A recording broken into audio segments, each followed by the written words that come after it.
И снова суровые водные будни.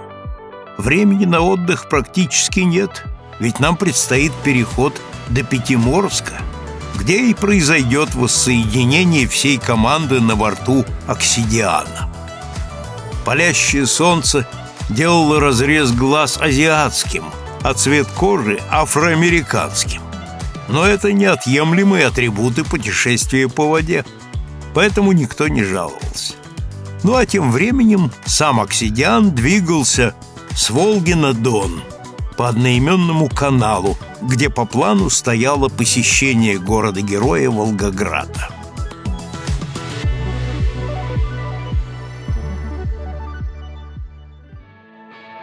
Это проект «Великие реки России», и мы путешествуем по Дону.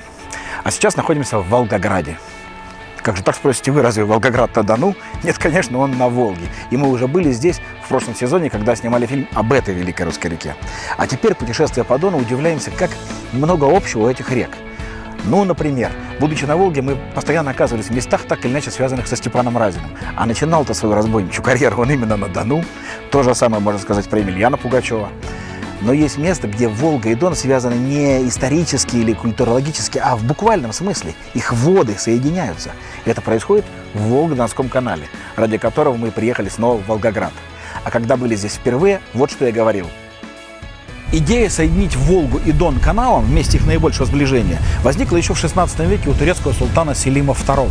Потом этот проект активно прорабатывался при Петре I, но реализоваться ему было суждено лишь в 40-х годах XX века, когда на Волге возникла цепь гидросооружений, благодаря которым будущий канал мог быть судоходным не только в период весеннего половодья. То есть экономическая целесообразность его стала очевидной. 700 тысяч вольнонаемных рабочих, 100 тысяч немецких военнопленных, 100 тысяч советских заключенных выкопали 150 миллионов грунта. И в 1952 году Волга, вон она там за аркой, соединила свои воды с Доном. Встретились две великих реки. Возможно, Дон будет героем следующего фильма «Великие реки России». Видите, слова действительно оказались пророческими, и мы снимаем фильм про Дон. Но раз уж оказались в Волгограде, то обязательно зайдем в музей Волго-Донского канала.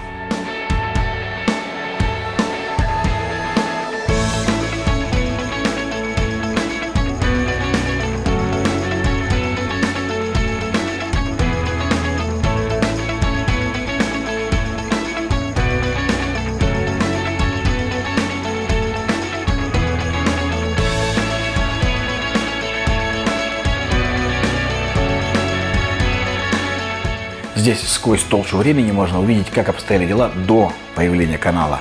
В городке Дубовка небольшие суда ставили на дубовые колеса, запрягали валов и шли через Донскую степь. Иногда даже парус поднимали для скорости. Так что вполне закономерно появление и других экспонатов, чертежей, документов 18-19 веков, разных проектов строительства канала, соединяющего Волгу и Дон.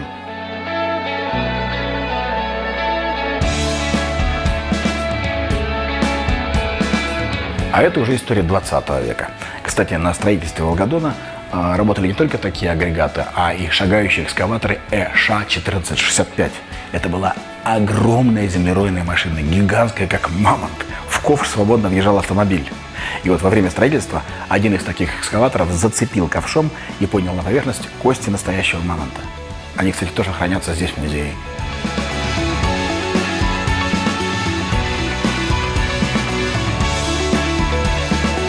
Есть тут и кирпичи с автографами заключенных, которые работали на строительстве канала. Множество наград, фотографий, документов, в том числе кадры, на которых запечатлен торжественный момент, когда между первым и вторым шлюзом соединились наконец-то воды двух великих рек. А уже 27 июля 1952 года началась навигация на Волго-Донском судоходном канале, по которому мы теперь и возвращаемся на Дон. Еще раз взглянув на город-герой с высоты птичьего полета, мы отправились по Волго-Донскому каналу на другой его конец, чтобы в полной мере ощутить весь размах этого грандиозного сооружения. А там нас уже поджидал Пятиморск. Интересно, что практически все жители этого населенного пункта являются эксплуатационниками Волго-Донского канала. Да и, собственно, заложен он был в 1953 году именно для них.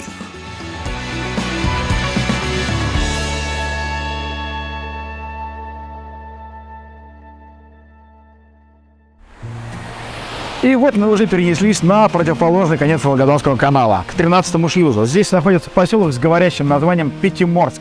Из него действительно, благодаря каналу, можно по воде попасть и в Черное, и в Белое, и в Азовское, и Каспийское, и Балтийское моря. Интересно, что в Пятиморске, как и в Волгограде, тоже есть музей строительства канала. Ну, а арка 13-го шлюза, смотрите, она как две капли воды похожа на то, что мы видели на первом шлюзе в Волгограде. А в музее, кстати, есть большой макет Волгодонского канала, и можно воочию увидеть грандиозность этого сооружения. Очень интересно взглянуть.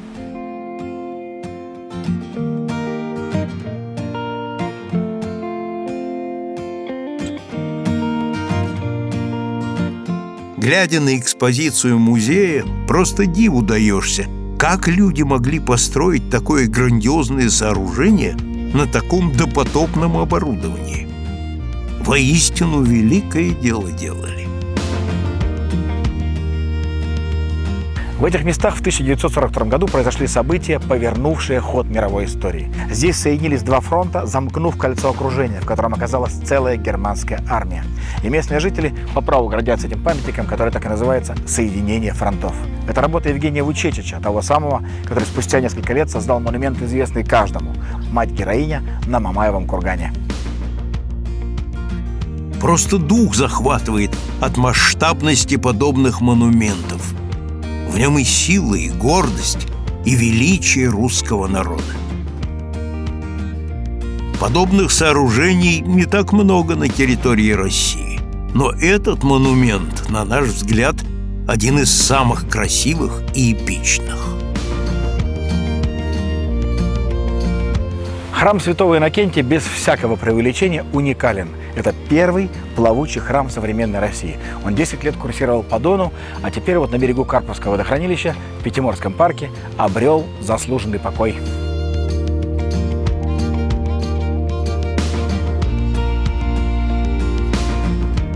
Что ни говори, а храм должен быть доступен пастве все время. Хоть и удивительна его водная история, но все пришло к логичному финалу. Теперь ему точно не страшен ни потоп, ни шторм.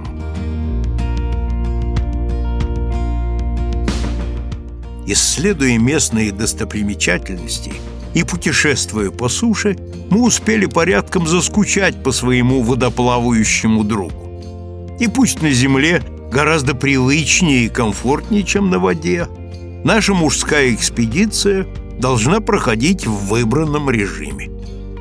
Слезы долой, мы спешим к тебе, Оксидиан. И вот заканчивается несудоходный этап нашей экспедиции. Дальше по Дону будем передвигаться на борту катера «Оксидиан», который в прошлом сезоне довез нас от Твери до самого Каспийского моря. И пока мы ездили сейчас в Волгоград и обратно, «Оксидиан», перезимовавший в Астрахани, поднялся по Волге, повернул в Волгодонский канал и, пройдя 12 шлюзов, тоже прибывает сегодня в Пятиморск. Так что здесь встречаются не только донские и волжские воды, но и наша съемочная группа с нашей судовой командой. Кстати говоря, на судне каждый член команды выполняет определенную функцию. Просто пассажиром побыть не получится. Вчера ты был коком, сегодня боцман, а завтра будешь драить палубу.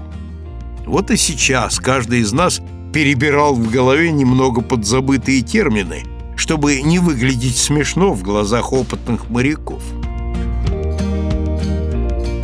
Дон – довольно крупная река. Порой расстояние между его берегами достигает 1,5 километров. Но вот Цимлянское водохранилище, в которое мы заплыли, просто поражает своими размерами. Созданное руками человека для орошения земель и беспрепятственного судоходства, водохранилище принесло немало вреда. Азовское море резко прибавило в солености, а сток Дона уменьшился в 1,5 раза. И это не считая привычных всем водоемам современных проблем. Цимлянское водохранилище – искусственный водоем. Протяженность его 360 километров. Водохранилище в основном, конечно, южное, мелководье много очень. Вода прогревается сильно в летние периоды. При полном заполнении водохранилища объем воды 23,6 кубокилометров. Ну и как любой искусственный водоем, имеет свои проблемы. Во-первых, это заиление массовое. По подсчетам ученых составляет от 2 до 7 метров толщина ила. Проточность водохранилищ очень маленькая, в среднем единица, раз в год обновляется вода. Ну и вторая серьезная проблема – это сине-зеленые диатомовые водоросли. Их на водохранилище около 20 типов. Из этих 20 типов 6 ядовитых, которые представляют угрозу при массовой концентрации и для человека, и для живности всей. Их жизнедеятельность очень большая. Они могут восстановиться, даже если в сухом месте где-то пролежат, через 100 лет могут опять зацвести. И, конечно, когда они цветут, очень сильный неприятный запах. Это сдерживает строительство баз отдыха, турбаз. Качество воды в Цимлянском водохранилище 3-4 класс. Это условно чистая вода, которую можно напитывать целей после очистных сооружений, очищать и пить. Загрязнение берегов бытовым мусором является очень серьезным загрязнением, особенно в районах выше города Калача-на-Дону. После выходных, вот в районе Трехостровской, остаются терриконы целые бытового мусора, целлофан, пластик и все прочее, стекло. Сейчас вроде немножко с этим начали бороться казаки местные, значит, администрации, подключаются к этому, подключают волонтеров с Волгограда, когда массовая уборка идет мусора. Ведь пластик, он легкий, его ветра здесь постоянно, его гонит с суши, с любого места. Вот весной выходили когда на пароходе, острова целые плавали, сбитого пластика, бутылок пластиковых, как покрытые зеленью и как зеленый остров плавает. Вот такие вещи бывают.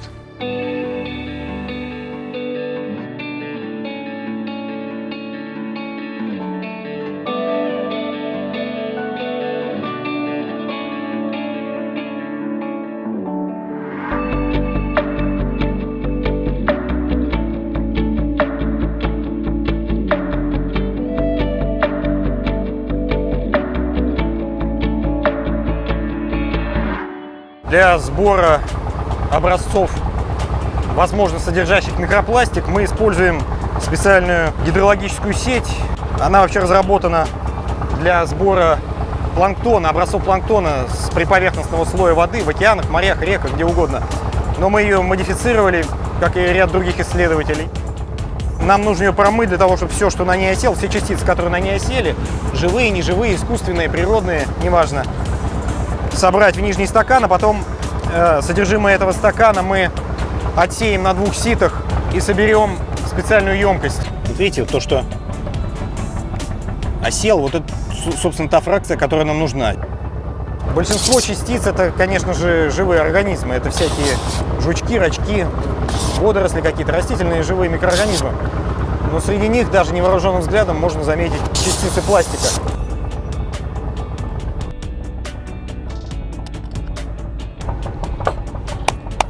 Все, проба готова.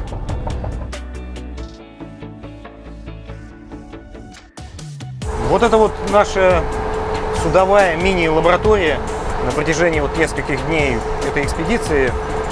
Дополнительно к сбору образцов микропластика мы берем пробы воды в разных точках реки Дон и анализируем ее на несколько параметров, которые характеризуют химическую загрязненность воды.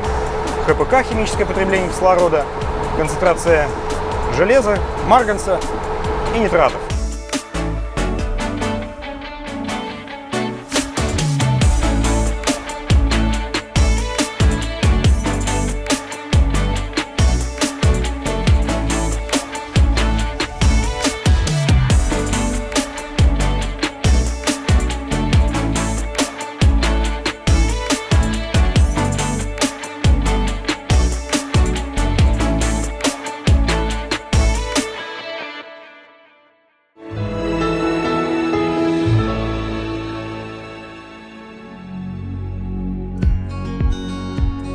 Несмотря на все проблемы с экологией, Цимлянское водохранилище – это местная туристическая Мекка.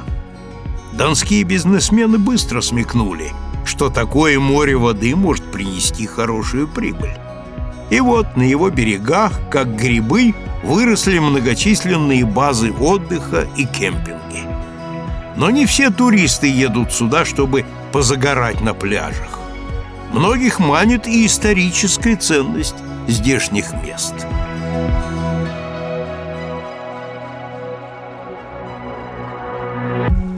Вот такого Дона мы еще не видели. Раздался в обе стороны. Берега отодвинулись до самого горизонта. Это Цимлянское море. Правда, при всех его впечатляющих размерах глубины здесь не очень большие, ну, за пределами фарватера, конечно. Так что мы не можем высадиться на берег там, где нам вздумается. Вот только что прошли станицу Пугачевскую, а она считается родиной не только Емельяна Пугачева, но и Степана Разина. Такое заколдованное место, где рождаются сплошные народные бунтари. Но дом Пугачева все равно не сохранился, его Екатерина еще приказала сжечь, а дома к тому времени уже не было. Построили новый и специально сожгли. Приказ есть приказ. И станица несколько раз переносилась с места на место. Так что идем дальше. Главной тайной местных вод является затонувший город Саркел, на поиски которого ежегодно отправляются сотни ныряльщиков. Увидеть его или хотя бы прикоснуться к его истории хотелось и нам. Риск, конечно, дело благородное, но погружение – дело исключительно профессионалов. Именно поэтому дайверы и присоединились к нашей экспедиции, чтобы позволить каждому из нас увидеть останки древнего города своими глазами.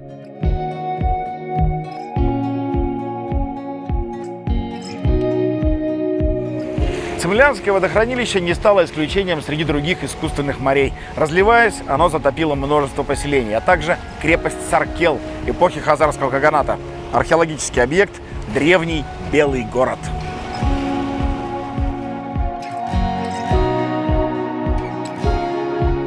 Мы сегодня пытались найти затонувшую церковь в Цимлянском водохранилище. Церковь не нашли, но нашли много кирпичей, из которых строили здешние церкви. Эти кирпичи очень древние. Здесь был раньше древний город Саркел. И вполне возможно, что вот местные жители эти кирпичи, ну, мы знаем, что наверняка они их использовали для строительства домов, церквей, но не все, и часть осталась на месте города. Вот очень похоже, что мы нашли как раз местоположение этого города, который был затоплен в 50-х годах при строительстве водохранилища. Финальное свое веское слово это уже должны сказать ученые-археологи, которые изучат те материалы, которые мы им передадим, и тогда сделают свое заключение. Под водой было плато, возвышенность небольшая. Когда до затопления Цимлянского водохранилища, там было старое русло Дона, на его берегу, по-видимому, находилось вот это древнее городище. И непонятно, почему и этих самых нету сел, они все этим ракушечником заполнены. Может, его река продолжает нести, и вот да, да, и вот оно все засыпано этим песком. Вот эта луна, это все, это ракушечник. Но его, кстати, наверное, размывать можно. Если бы мы там отнырялись больше, то, возможно, нашли бы стены, что-то, какие-то постройки. Как в 50-х годах здесь были раскопки, потом это все было брошено и затоплено. То есть, да, исследовать город не успели. Вполне возможно, по обилию кирпичей, вот этих древних, плоских, квадратных, что это вот это то самое место. Все-таки мы не железные, и иногда нам тоже нужен отдых. Тем более, что Саркел мы все же нашли. Правда, не древний город, а вполне современный поселок, но нашли же. Да и отдых тут получился вполне праздничным. Ярмарка, танцы, песни. Красота! Умеют на Дону люди веселиться. Между прочим, Саркелом поселок назвали в 1987 году. А раньше тут были два вполне типичных для Советского Союза совхоза – Новь и Красный Октябрь. Веселье весельем, а работу никто не отменял, поэтому мы продолжили свой путь. Тем более, что перебраться нам нужно было в местный райцентр. Некогда казачья станица Усть-Цимля, сегодня Цимлянск, является самым малочисленным городом Ростовской области. При этом важность этого городка переоценить крайне сложно. Цимлянскую плотину и гидроэлектростанцию строили одновременно с Волгодонским каналом. Основные задачи гидроузла – это обеспечение необходимого для судоходства уровня воды до самого Ростова-на-Дону и накопление воды для орошения Нижнего Придонья. Так что вся эта масса воды превращается в конечном счете либо в электричество, либо в ростовские злаки и овощи.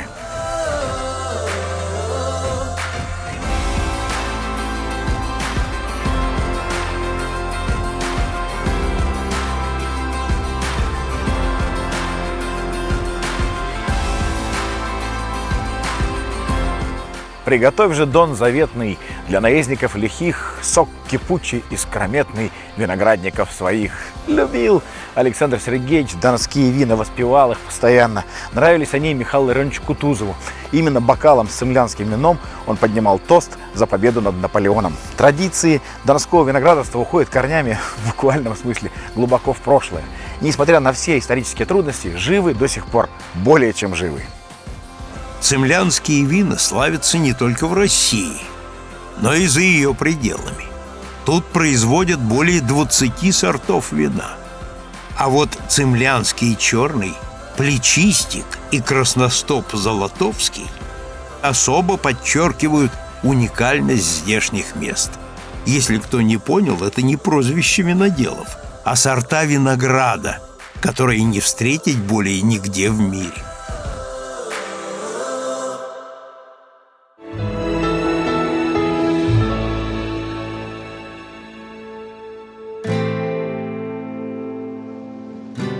А вот и Волгодонск, обязанный своим рождением, конечно, одноименному каналу. В послевоенные годы, когда развернулось полномасштабное строительство канала, на его берегах возникло множество строительных городков. Их рост и слияние с небольшими деревенскими поселками и положило начало истории Волгодонска. Официальной датой рождения города считается 27 сентября 1950 года. Добрый вечер, Волгодонск! Встретил нас город, как именитых заграничных звезд. Прямо на берегу была развернута импровизированная сцена, где начался настоящий праздник. Молодежь потянулась на экскурсию по катеру, будто к берегу причалил не видавший виды оксидиан, а самый настоящий парусник времен Петра I. Все-таки приятно, когда работа может дарить такие радостные эмоции.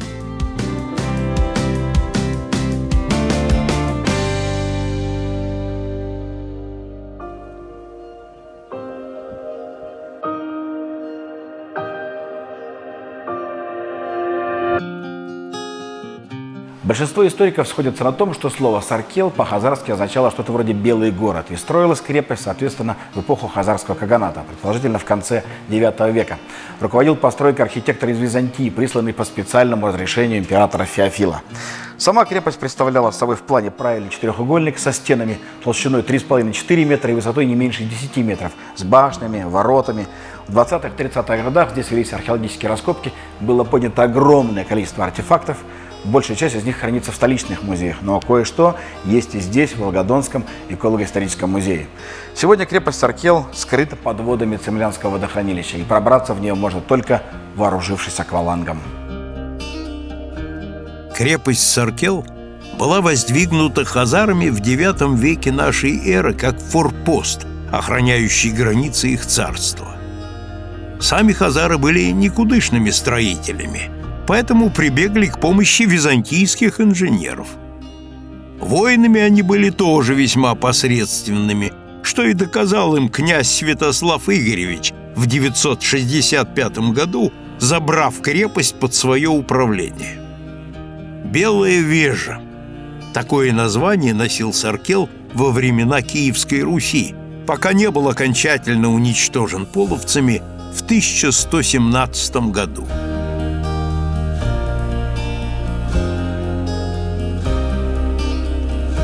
Волгодонск гораздо моложе не только Саркела, которому больше 1000 лет, но даже Цимлянска, который скоро отметит свое 350-летие.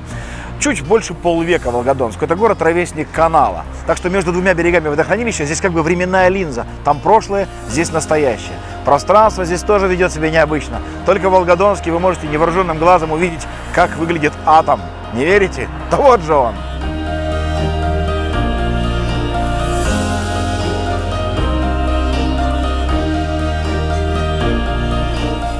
Появление завода «Атоммаш» в свое время дало толчок для бурного развития города.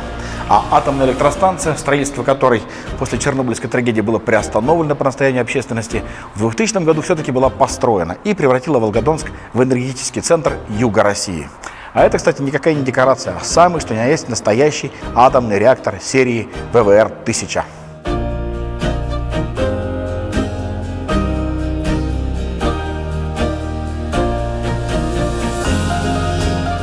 Вот таким получилось наше знакомство с Волгодонским каналом.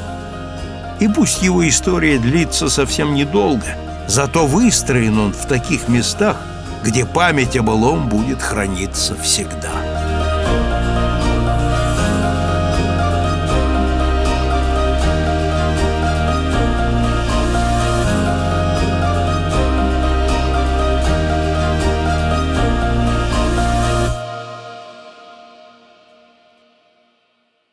Ватага каменных казаков под предводительством Степана Разина напоминает нам о том, что мы входим на простор речной волны. Здесь заканчивается система Волгодонского канала, частью которого является в том числе и Цимлянское водохранилище. И мы наконец-то возвращаемся из искусственного в природное, естественное русло Дона.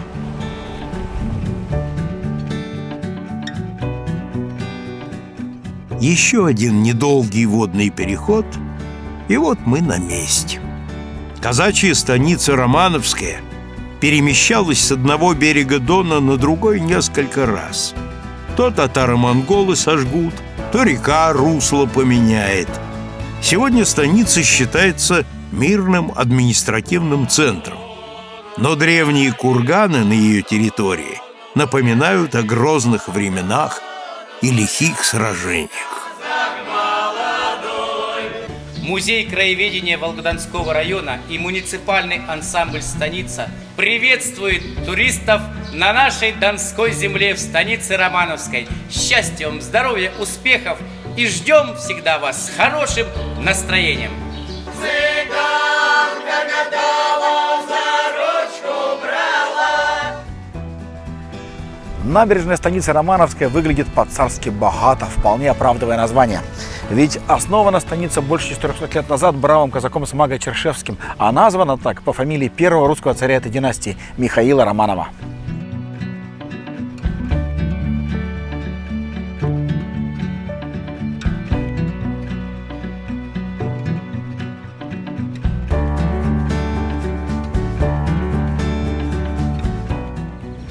Здесь река Сухая впадает в Дон, и мы свернули в ее устье, чтобы увидеть Камышовские или так называемые Петровские шлюзы.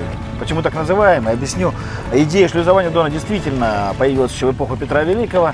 Адмиралу Корнелию Крюсу поручили ее разрабатывать, но тогда дело ограничилось замерами, прожектами и потраченными средствами. А к строительству приступили уже в начале 20 века. 3 шлюза одновременно начали строить, шла Первая мировая война, и к работам активно привлекали военнопленных. Вот на другом Кочетовском шлюзе во время аварии погибло несколько сотен человек. Ну а здесь, на Камышовском, дела обстояли тоже немногим лучше. Местные жители называют этот шлюз австрийским и считают это место весьма жутковатым. Ходят легенды, что проплыть по руслу реки можно только днем. Ночью же тут творятся странные вещи. Моторы на лодках глохнут, фонари гаснут. Одним словом, мистика.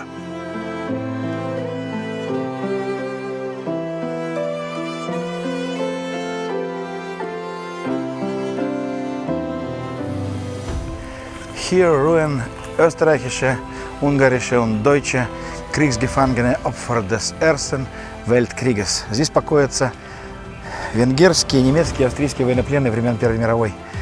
У нас почему-то как не гидросооружение, так всегда человеческие жертвы. А главное, что и проекта не реализовали в полной мере. Из 3 шлюзов закончили только 1. а остальные остались на бумаге и в памяти.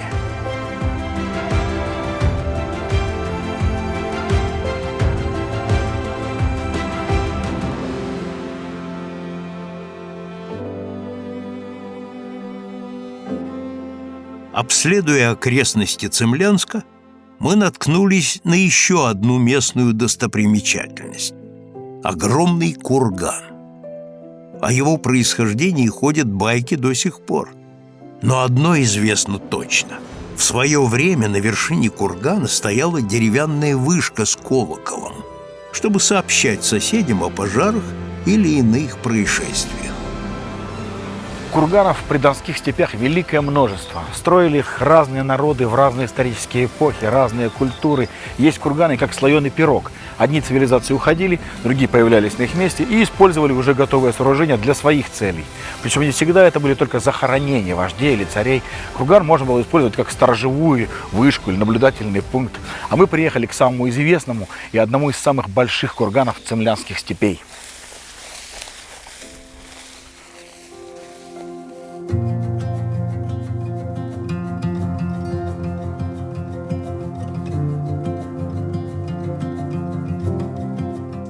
Синий курган, Мамай курган, Бекрень курган.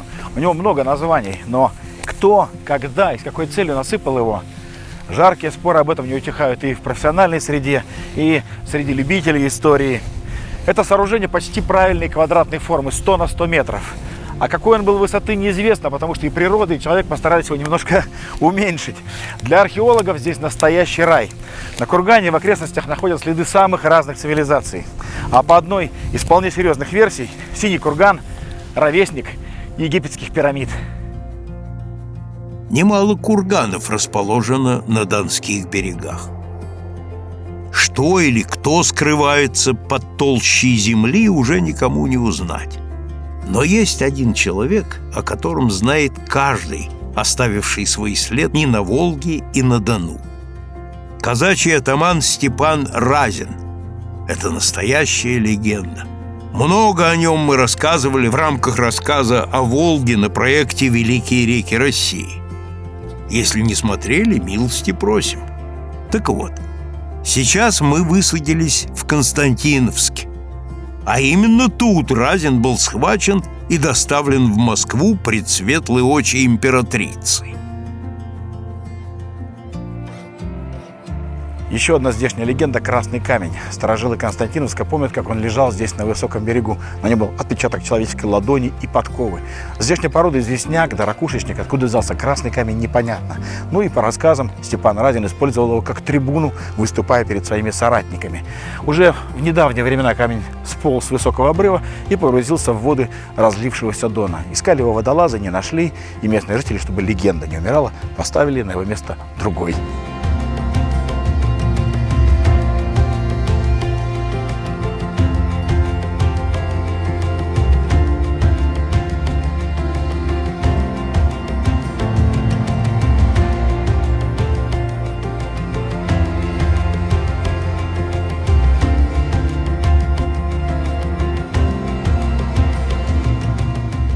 Свое нынешнее название Константиновск получил в честь великого князя Константина Николаевича Романова, хотя не совсем понятно, какая между ними связь. А до этого здесь был хутор Бабский или Бабий городок.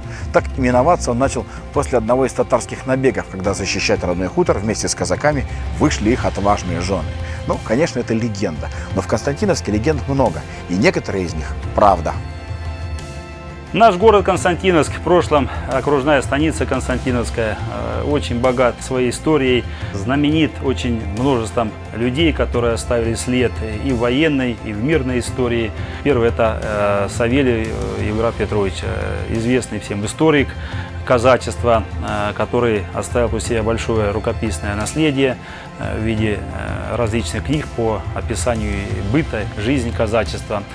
Далее известный конструктор ракетных двигателей, изобретатель, внесший большой вклад в развитие как и технологий ракетных двигателей, так и дизелестроения. Это Гаврилов Александр Иванович. На обратной стороне Луны назван кратер в честь Гаврилова. Третий человек из таких, значит, это Осипов Борис Семенович. Вложил очень большой вклад в освоение Арктики, Антарктики. И таким его, можно сказать, звездным часом или звездным мигом в его биографии это перелет в составе 2 самолетов, одним из которых он был командиром Ан-10, а Ил-18 Поляков. Они проложили воздушную трассу Москва-Антарктида, что позволило всем нашим экспедициям после этого перевозить грузы людей воздушным путем.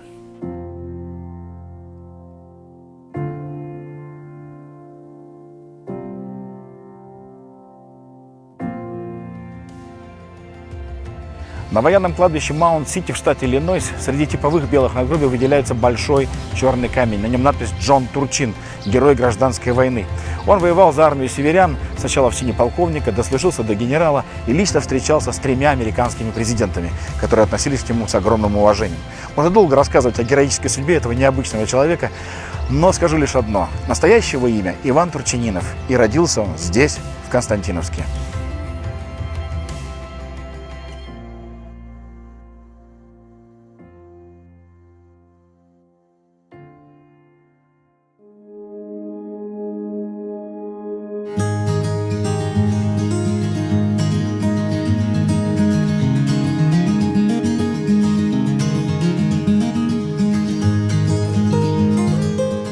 Казачий городок Семикаракоры был основан в XVI веке, предположительно на месте древней хазарской крепости.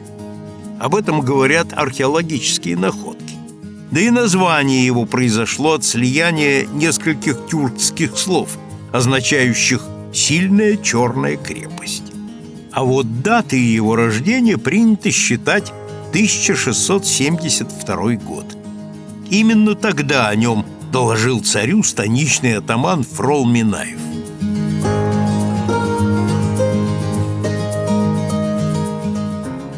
Существует несколько версий происхождения казачества. Некоторые исследователи считают казаков потомками ясов и косугов народности хазарского каганата. Другие предполагают, что после распада Золотой Орды эти места совершенно обезлюдили и постепенно заселялись беглецами из Рязанского и других русских княжеств. И хотя официальной датой основания донского казачества считается 1570 год, летописи упоминают о них еще с 15 века.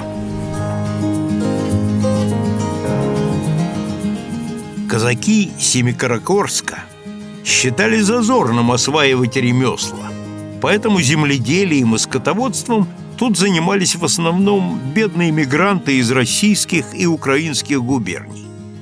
Сами же атаманы пристально следили, чтобы местные казаки не путались с нищими иногородцами. Оно и понятно, воевать в те времена приходилось постоянно. Долгое время донские казаки сохраняли свою независимость, а затем присягнули на верность царю Федору Иоанновичу и участвовали практически во всех русских военных походах. Ну, особо отличились, конечно, в кампании 812 года. Про атамана Платова мы еще с вами подробно поговорим, а вот уроженец здешних мест Максим Власов получил за храбрость золотую саблю. Пару месяцев в Раздорске жила и знаменитая девушка-гусар Надежда Дурова. Несмотря на то, что до этого Петр I после восстания Болотникова поставил крест на казахской вольнице, они сохраняли свой особый статус вплоть до революции 1917 года. Еще одной уникальной достопримечательностью здешних мест является семикаракорский фаянс. Увидеть весь процесс изготовления изделий от глиняного слепка до посуды или сувенира с великолепной росписью желает каждый, кому интересна история народных промыслов. А уж принять участие в такой работе собственноручно – это отдельное удовольствие. Семикаракорскую глину еще во времена хазарского каганата использовали для изготовления кирпичей и строительства крепостей, а сегодня она стала основным рабочим материалом для гончаров. Вот на предприятии с романтическим названием «Аксинья» из фаянса изготавливают различные изделия. Посуду, разумеется, сувениры, кукол. Семикаракорский фаянс делается из нескольких сортов глины и смешивается по особой рецептуре, а потом расписывается только вручную и только натуральными красками.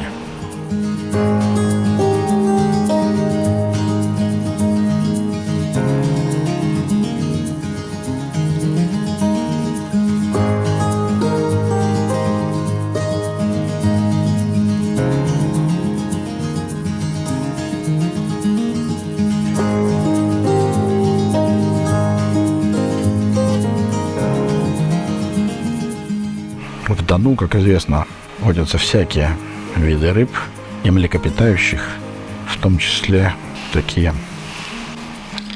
Ну, вот это типичный обитатель Дона. Чудо-юдо, рыба-кит. Мы встречали неоднократно его в нашей экспедиции. Попытки поймать не увенчались успехом. С каждым новым днем не перестает удивлять земля донская своей красотой, разнообразием народностей и уникальностью культуры. И вроде уже кажется, что видел все. Но новая точка на карте приносит свежую струю и вновь захватывает дух от удовольствия и новых приключений.